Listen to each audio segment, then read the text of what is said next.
Director of Youth Outreach for the National Mental Health Awareness Campaign. Our organization was actually started in June of 1999 at the first ever White House Conference on Mental Health. And the organization was started to be an education and awareness campaign to remove the stereotypes surrounding mental disorders, and most importantly, I think, go out and educate all young people on the fact that they can talk about whatever it is they're going through. I don't have a Greek affiliation. I wasn't in the military. I was never really an athlete either. My background in this comes solely from mental health. And my mental health background is in three ways. One, it's personal experience. I have a lot of different mental disorders in my family, alcoholism, and also bipolar disorder, depression. And I have personal experience in my own life. I was diagnosed with bipolar disorder with anger control problems and psychotic features when I was 16 years old. I was hospitalized for wanting to take my own life during my senior year of high school, and I had to leave college 10 months later, 2 months into my freshman year of college, due to a relapse with bipolar disorder. The second part of my education is from traveling and speaking around the country. I've spoken to over 400,000 young people in the past 5 years. I speak to middle schools, high schools, and colleges. And I've seen these problems in every middle school, every high school, every college in the country that I've spoken to. And then my third part of education comes from working with the top psychologists and psychiatrists in the country, if not the world, on these issues.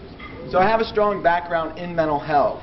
And what I want to talk to you about today, furthering Travis and TJ's stories, Travis' personal stories, TJ's about his son, is to give you the statistics of how wide mental health issues really are. I'm going to talk to you about the common feelings from these mental disorders. I'm going to talk to you about brain development, because I think it's important. A lot of times people don't view the brain as part of the body. You know, if I was standing up here with my shin bone sticking through my pants, bleeding, people wouldn't question me seeking help. But if I was standing up here crying, a good majority of the audience would be like, well, suck it up. Deal with it. Not knowing that I may have gone through something like Travis or something like Isaiah, TJ's son. So I think we really do need to recognize the brain as a part of the body. And after I talk about that, I'll give you 2 case examples, and I'll turn it back over to TJ for the closing. So let's start with statistics. I think when we talk about mental health, you have to understand mental health is on a wide continuum.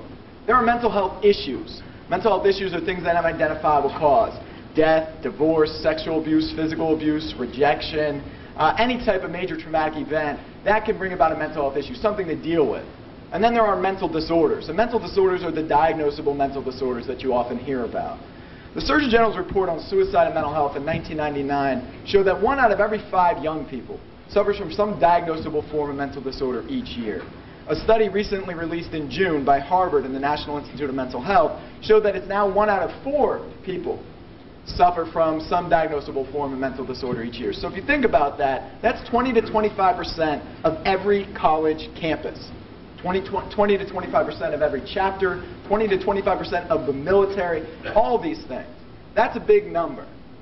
Recently, 44% of college students reported feeling symptoms of depression or having depression. 44% is also a big number. The most common mental disorders for young people is number 1, anxiety disorders, number 2, depression, number 3 is eating disorders. Eating disorders affect 5 to 10 million young females a year and are now greatly affecting males as well. It's followed by ADD, ADHD, and then on the low level bipolar disorder, schizophrenia, and the other disorders. Women are much more likely to experience mental disorders. We don't know if that's because they report it more frequently or if it's because they actually do. Males are much more likely to be violent, much more likely to complete suicide attempts, and much more likely to abuse substances. Suicide is the 3rd leading cause of death in our high schools in America, and the 2nd leading cause of death on college campuses. Those are big numbers, and those are the mental disorders. As far as mental health issues go, you have to include alcohol, drugs, things like that.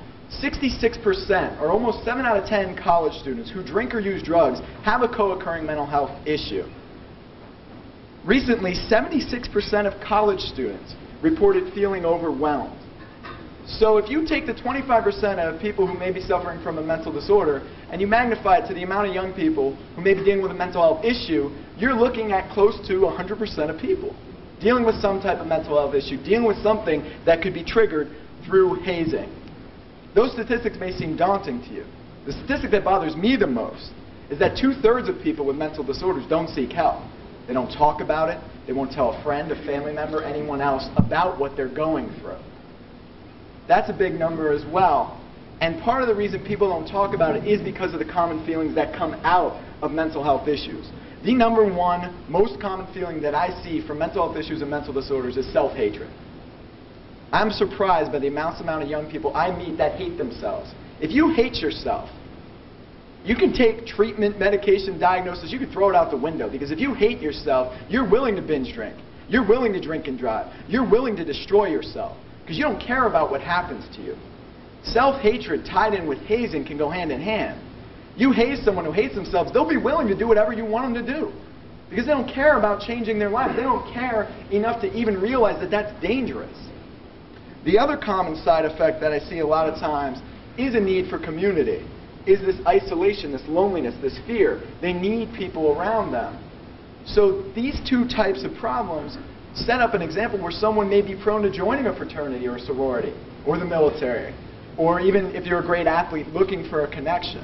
So people with mental health disorders, mental health issues that lack a connection to themselves, that lack an attachment, may be joining Greek life for that attachment, for that sense of community, for that need of people being around, and have all these triggers inside of them.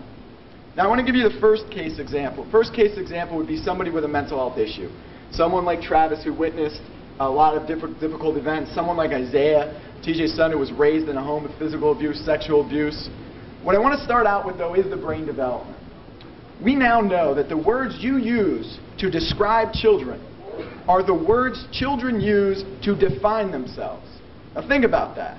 So if you tell a child, maybe Isaiah was told he was stupid, lazy, a mistake, he was beaten, he was hit, that's his self-definition. That's the first definition he has of himself. So let's say he grows up, he adjusts, everything's going well, he goes to college, he goes through a hazing experience, and someone does yell at him, scream at him. That definition is going to be brought back out. It's going to be made real for him again. The other side of brain development that I want to talk about is we now know as well that the brain cells and neurons start to connect between the ages of 12 and 14. Those crazy teenagers. And we always known that for years. Teenagers are weird. We didn't know why. Now we know why. They can start experiencing emotion for the first time between 12 and 14. Our brains don't fully mature until the ages of 22 to 24. The coping mechanisms, the experiences that happen between 12 and 24 will last the rest of your life. Now, I heard someone say earlier something about social rejection. And I always hear people say, oh, rejection's rejection, just suck it up, deal with it. UCLA did a study. The study showed that the same areas of our brain are activated when someone gets their arm ripped off as when someone faces social rejection. Think about that. The same areas of your brain are activated through immense physical pain as they are through immense emotional pain. The problem is we can identify physical pain. You know when someone doesn't have an arm. Emotional pain, social rejection, that could be anything. Based on an individual experience level, that could be anything. So that hidden harm could be from these experiences, sexual abuse, physical abuse, even divorce. All these mental health issues could be the hidden harm. And when they go through a hazing process, something like that, it's not something to just suck up. It's not something to deal with. It's a neurological problem. It's in your brain. It may be your first self-definition of yourself, of what you experience, and it may be something that happened in your life. The coping mechanisms young people develop in between age 12 and 24 are the coping mechanisms they're most comfortable using the rest of their lives. So they can trigger other problems, eating disorders, post-traumatic stress disorder, depression, even suicidal thoughts, behavior, anger, fighting. That's the mental health example, mental health issue example. Let me give you the mental disorder example. The worst possible environment for someone with a mental disorder, or someone with a predisposition to having a mental disorder, meaning it's in their family, they just have never had an episode, is a lack of sleep, constant or extreme change, substance abuse, a major loss or traumatic event. That sounds like hazing, doesn't it? That is the worst possible environment for someone with a mental disorder. In that environment, it could either trigger a relapse of a mental disorder, whatever it was before they came to campus, or trigger their first episode of a major mental disorder. And again, as I said earlier, the easiest mental disorders to trigger are also the most common. Your anxiety disorders, depression, eating disorders, not so much ADD or ADHD, bipolar disorder, things like that. And again, because of our brains developing, between the ages of 12 and 24 are when most people are going to have their first experiences with mental disorders. So those are the case examples. That's the reality. That's the reality of hidden harm. These are the things you're looking at. These are the numbers. This is what's happening in our society. And in closing,